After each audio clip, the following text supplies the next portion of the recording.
the work of our tongues, as he puts it. And he uses a number of different metaphors. First, he begins to talk about how our tongues are wayward and how they need to be directed as we put a bit and bridle to a domestic animal, whether a horse or donkey or whatever, and that becomes the mechanism by which the animal is steered one way or another, sometimes even against its will. James talks about that being a good idea of how we have to be governed by gaining control of our mouths, our speaking. In another metaphor that's very much like it, he says, look, you've got these big giant ships, and they are steered by a comparatively small rudder at the back.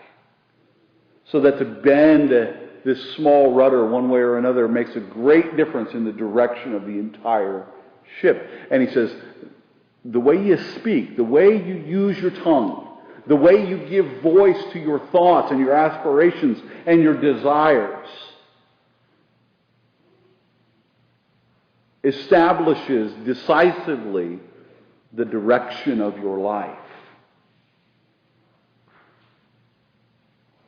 So that to gain control of your mouth, to gain control of how you say things in the world,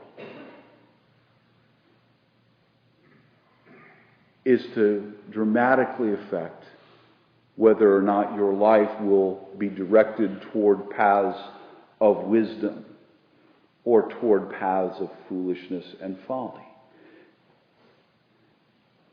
And that's how it worked in Peter's life, wasn't it? One moment, he says something dramatically wise that forever thereon after directs the entirety of the church. We are bound together as a body of believers by this confession that Jesus truly is King, that He truly is Lord. Every time we express our loyalty to Jesus Christ, we are saying He is Lord. He is King. He's the one who is in charge of the direction of my life. A wise way. But on the other hand, Peter breaks down into this other way of speaking, expressing his own will, his own desires, his own agenda for how Jesus will be king. And of course, this directs him toward a path of futility and folly. And they stand before us like two ways. The last metaphor that James uses in his passage is this image of a little bit of flame. All through the Midwest and even down here into the Mid-South, coming at the beginning of July, there were all kinds of fire bans so that people in Indiana especially couldn't even let off fireworks for fear of all of that dry stuff because of the drought this summer going up in smoke. And we went through another year like this back when I was living in Indianapolis, where it was just exceptionally dry, and it was a path that I would normally drive on the way to work, and there were these great places in the center dividing lanes on the interstate that I would drive on to get to work, where somebody had carelessly flipped a cigarette out their window and set, a mile and a half of the berm on fire. James says that our tongues are just like that. When we say things that are wise, we set good kinds of fire. We inspire. We suggest a wise way of being in the world. We can use our tongue, as he says at the very end of the passage, to bless, to say meaningful, powerful things to people that dramatically change their lives. On the other hand, he says there's a way of foolishness too. That when we use our tongues, our mouths, in abusive ways, we become verbal arsonists. And if we can set fires individually, then we in the United States especially are a culture of pyromaniacs. Using words, expressing and giving voice to the devices and desires of our hearts in ways that tear down and that destroy and that humiliate.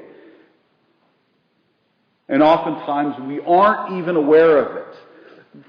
Peter was absolutely thoughtless when it came to the cognitive dissonance, the fundamental conflict between, on one hand, saying that Jesus is King, that Jesus is Lord, and on the other hand, presuming to dictate to Jesus exactly how he should be King.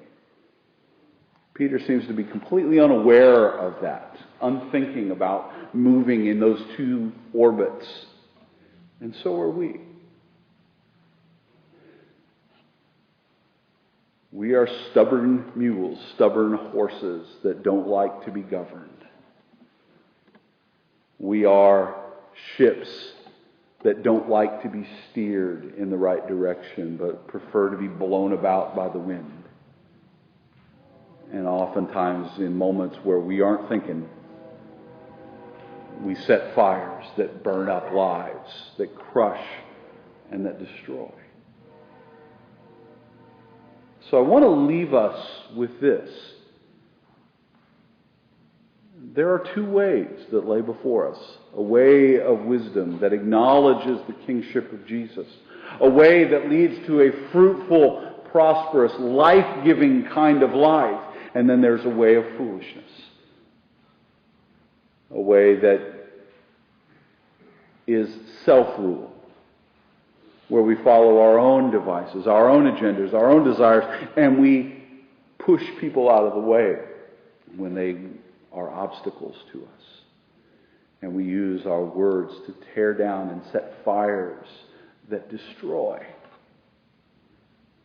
These are the two ways that lie before us.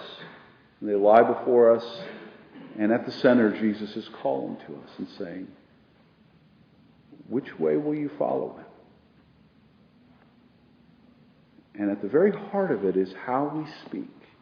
Because what we say gives rise to the earnest and deepest desires of our own hearts. We know that there are moments when it's important to say the right thing.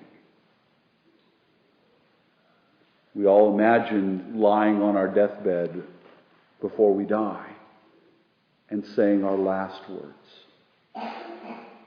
We know those moments where somebody is completely vulnerable before us and we know that it's time to say something edifying and good and truthful and life-giving.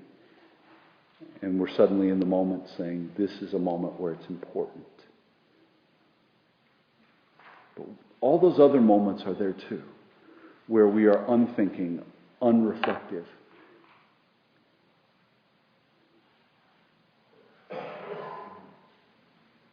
And I think what the Bible is about today, what Jesus himself is about today, is closing that yawing gap between what we think will be our last words and our next words. To make our next words, spoken with an abundance of time, to match more carefully what we would desire to be our last words to somebody. As we come to the Eucharist today, let's come looking for wisdom and the grace that allows us to make our next words more closely reflective of what we hope will be our last words. Amen.